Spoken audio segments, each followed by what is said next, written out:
Hello குழந்தைங்களா, நான் இன்னைக்கு இன்னொரு புது கதையை இப்போ சொல்ல போறேன். இதோட பேரு மந்திர வளையல் மற்றும் பணம் காய்க்கும் மரம். பல வருஷங்களுக்கு முன்னால ஒரு கிராமத்துல சம்கு அப்படிங்கிற விவசாயி ஒருத்தன் இருந்தான். அவன் ரொம்ப ஏழை. அவன்கிட்ட ஒரே ஒரு பசுமாடு தான் இருந்துச்சு. அதோட பாலை வித்து வாழ்க்கைய நடத்திட்டு இருந்தான். ஒரு தடவை சம்குவோட மனைவிக்கு உடம்பு சரியில்லாம போயிடுச்சு. ஆனா சம்கு கிட்ட அவனோட மனைவிக்கு சிகிச்சை செய்ய பணம் கூட இல்ல. அதனால அவன் முடிவு செஞ்சான், என் பொண்டாட்டிக்கு சிகிச்சை கொடுக்க நான் என் பசுமாட்டை விற்கணும். இப்படியே நினைச்சுக்கிட்டு சம்கு தன்னோட மாட்டை சந்தைக்கு ஓட்டிட்டு போயிட்டு இருந்தான். சந்தைக்கு போறதுக்கு அவன் காட்டு வழியா தான் போகணும். போறப்போ வழியில ஒரு சாதுவை பார்த்தான். சம்கு அவர்கிட்ட போனான். போய் அவர்கிட்ட கேட்டான், சாது மகராஜ், நீங்க இங்கயா? இந்த காட்டுல என்ன செய்யறீங்க? மகனே, நான் வேறு கிராமத்திலிருந்து வந்திருக்கிறேன். பக்கத்து கிராமத்திற்கு போக வேண்டும். ஆனால் நான் வழி தவறிவிட்டேன்.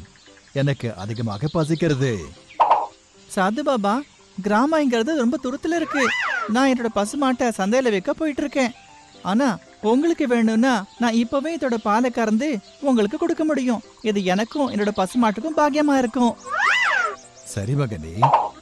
சாது இப்படி சொன்ன உடனே சம்கு பசுமாட்டோட பாலை கறந்து அவருக்கு குடிக்க தந்தான். அதை குடிச்சதால அவருக்கு பசி அடங்கிடுச்சு.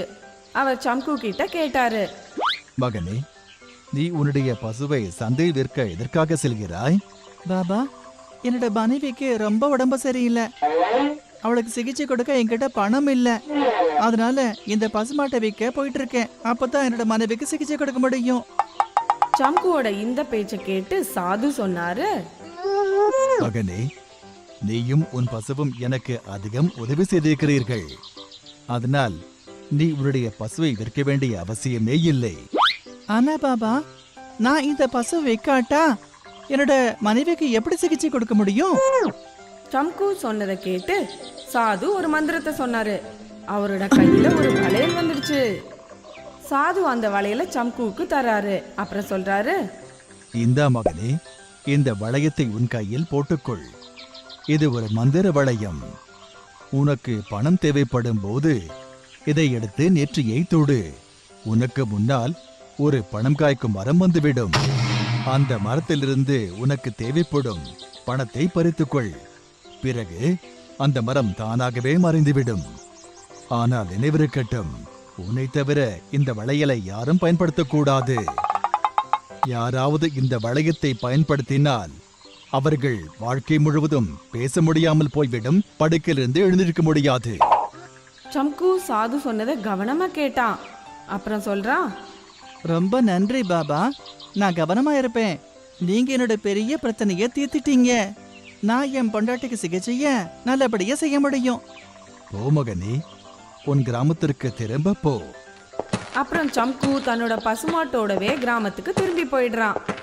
அவனை பார்த்த உடனே அவனோட மனைவி கேட்டாள், நீங்க பசுமாட்டை வைக்க சந்தைக்கு போனீங்களே, இவ்ளோ சீக்கிரம் திரும்ப வந்துட்டீங்க? இனிமே நாம இந்த பசுவை விற்க தேவையே இல்ல. போகிற வழியில நான் ஒரு சாதுவை பார்த்தேன். அவரு எனக்கு ஒரு மந்திர வளையல கொடுத்தாரு. மந்திர வளையலா? இரு, நான் உனக்கு காட்டுறேன். இப்படி சொல்லிட்டு சம்கு அந்த வளையலை எடுத்து நெற்றிய தொட்டான். அப்போ அவனுக்கு முன்ன ஒரு பணம் காய்க்கும் மரம் வந்துடுச்சு. பணம் காய்க்கிற மரத்தை பார்த்து சம்குவும் அவனோட மனைவியும் ரொம்ப சந்தோஷப்பட்டாங்க. நான் சீக்கிரமா இந்த மரத்துல இருந்து கொஞ்சம் பணத்தை பறிச்சுக்கிறேன். அப்புறம் நாம உன் சிகிச்சைக்காக வைத்தியர்கிட்ட போகலாம். சம்கு அந்த மரத்துல இருந்து பணத்தை எடுத்துக்கிறான். அப்புறம் அந்த மரம் மறைஞ்சு போயிடுது. இப்படியே தினமும் சம்கு தன்னோட தேவைக்கு ஏத்த மாதிரி பணத்தை பறிச்சுக்கிறான். இப்படியே கொஞ்சம் கொஞ்சமா அவனோட வறுமை போயிடுது. இப்போ அவன் கிராமத்துல தேவைப்படுறவங்களுக்கும் உதவி செய்யறான். சம்குட்ட இவ்ளோ பணம் இருக்கிறத பார்த்து கிராமத்துல இருக்கிற எல்லாரும் ஆச்சரியப்படுறாங்க. ஆனா இந்த சம்கு கிட்ட இவ்வளவு பணம் எங்க இருந்து வந்துச்சு? நாம சம்கு மேல ஒரு கண்ணை வைக்கணும். இவங்க ரெண்டு பேரும் சம்குவை எப்பவும் கண்காணிக்க தொடங்கினாங்க. ஒரு நாள் வந்து ஹரி சம்குவோட வீட்டுக்குள்ள எட்டி பாக்குறான். அவனுக்கு தெரிஞ்சிடுது உள்ள பணம் காய்க்கிற மரம் இருக்குன்னு. அத பார்த்த ஹரி வாயை பிளந்து நிக்கிறான். அப்புறம் யோசிக்க தொடங்கினான். பணம் காய்க்கும் மரம். நான் பாக்குறது கனவா இல்ல நனவா? இப்படியே நினைச்சுக்கிட்டு அவன் கண்களை கசக்கிக்கிட்டு மறுபடியும் வீட்டுக்குள்ள இருக்கிற அந்த மரத்தை பாக்குறான். அப்புறம் யோசிக்கிறான். அதான் சம்கு கிட்ட இந்த பணம் காய்க்கும் மந்திர மரம் இருக்கு. இந்த மரம் இருப்பதால தான் இவன் இவ்வளவு பணக்காரன் ஆயிட்டான். இந்த விஷயத்த நான் இப்பவே ராமு கிட்ட சொல்லணும். ஹரி உடனே ராமுவை பார்க்க போறான். அவன்கிட்ட எல்லா விஷயத்தையும் சொல்லிடுறான். இத கேட்ட உடனே ராமுவோட மனசுல பேராசை வந்துடுது. அவன் ஹரி கிட்ட சொல்றான்.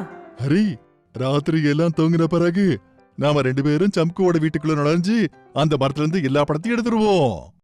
நீ சரியா சொல்ற ராமு. நாம இன்னைக்கு ராத்திரியே அந்த மரத்துல இருந்து எல்லா படத்தையும் திருடிட்டு வந்துருவோம். ராத்திரி ஆன உடனே ராமுவும் ஹரியும் மரத்துல இருந்து பணத்தை திருடுற எண்ணத்தோட சம்குவோட வீட்டுக்குள்ள போறாங்க. ஆனா அவங்களுக்கு அந்த மரம் தென்படவே இல்ல. ராமு கோபத்தோட ஹரிய கூட்டிக்கிட்டு சம்குவோட வீட்டை விட்டு வெளியே வந்துடுறான். கோபத்தோட ஹரி கிட்ட சொல்றான். ஹரி, அங்க பனைமரம் எதுவுமே இல்ல. நீ என்ன முட்டாளாக்கிட்டியா?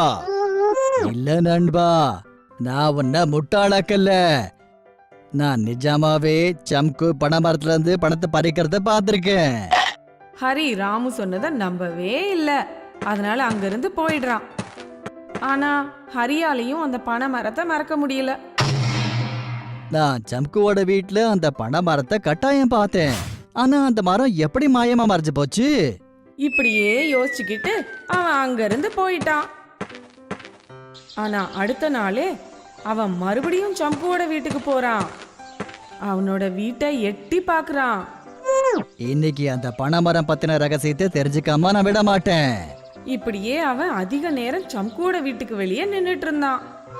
அப்போ தினமும் செய்யறத போல சம்கு அந்த வளையல் எடுத்து நெற்றியில வைக்கிறான். அவனுக்கு முன்னால பனை மரம் வந்துடுது. அதுல இருந்து அவன் தன்னோட தேவைக்கு தக்க மாதிரி பணத்தை எடுத்துக்கிறான். அப்புறம் அந்த மரம் மறைஞ்சிடுது. இத ஹரி பார்த்த உடனே அவனுக்கு புரிஞ்சிடுது. புரிஞ்சிடுச்சு. ஆக இப்படித்தான் அந்த பனைமரத்தை வரவழைக்கணுமா? நான் இன்னைக்கு ராத்திரியே சம்குவோட வளையத்தை திருடிடுறேன். அப்புறம் நான் அந்த பனைமரத்தை வரவழைச்சு நானும் பெரிய பணக்காரன் ஆயிடுவேன். இப்படியே சொல்லிக்கிட்டு அவன் அங்கிருந்து போயிட்டான். ராத்திரி ஆனதும் ஜன்னல் வழியா அவன் சம்குவோட வீட்டுக்குள்ள நுழைஞ்சிடுறான். அங்க பாக்குறான் சம்கு நிம்மதியா தூங்கிட்டு இருக்கான். அவனோட கையில இருந்து அந்த வளையலை கழட்டிடுறான். அவன் அதை எடுத்துக்கிட்டு அவன் தன்னோட வீட்டுக்கு வந்துடுறான். இனிமே நானும் பணக்காரன் ஆயிடுவேன். என்கிட்டயும் எப்பவும் தீராத பணம் இருந்துகிட்டே இருக்கும். நான் இப்பவே அந்த பனைமரத்தை வரவழைக்க போறேன்.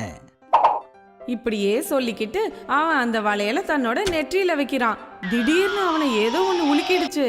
அவன் அப்படியே கீழே தரையில விழுந்துடுறான். எவ்வளவோ எழுந்திருக்க முயற்சி பண்றான். ஆனா அவனால எழுந்திருக்கவே முடியல, பேசவும் முடியல. கொஞ்ச நேரம் முயற்சி பண்ண அப்புறம் அவன் முயற்சி செய்யறதையே விட்டுட்டான். சம்குவுக்கு இத பத்தி தெரிஞ்ச உடனே அவன் ஹரியோட வீட்டுக்கு போறான். அவன்கிட்ட வந்து சொல்றான். ஹரி, இந்த வளையம் என் கையில மட்டும் தான் வேலை பார்க்கும். ஏன்னா சாது பாபா இந்த வரத்தை எனக்கு மட்டும் தான் கொடுத்தாரு. அவரு என்கிட்ட சொன்னாரு, என்ன தவிர வேற யாராவது மனிதர் இதை பயன்படுத்தினாங்க அப்படின்னா அப்ப உடம்பு சரியில்லாம போயிடும் உங்களுக்கு. இப்படி சொல்லிட்டு சம்கு அந்த வளையலை எடுத்துக்கிட்டு அங்க இருந்து போயிடுறான். குழந்தைகளே, இந்த கதையிலிருந்து நாம கத்துக்கிற பாடம் என்ன? நாம ஒருபோதும் மத்தவரை பார்த்து பொறாமையே படக்கூடாது. எங்களோட வீடியோஸ் உங்களுக்கு பிடிச்சிருந்தா உடனே லைக் பண்ணுங்க, எங்களோட சேனலை சப்ஸ்கிரைப் பண்ணுங்க. எங்களோட கார்ட்டூன் ஷோஸ முன்னாடியே பார்க்கிறதுக்கு பெல் ஐகானை பிரஸ் பண்ண மறந்துடாதீங்க.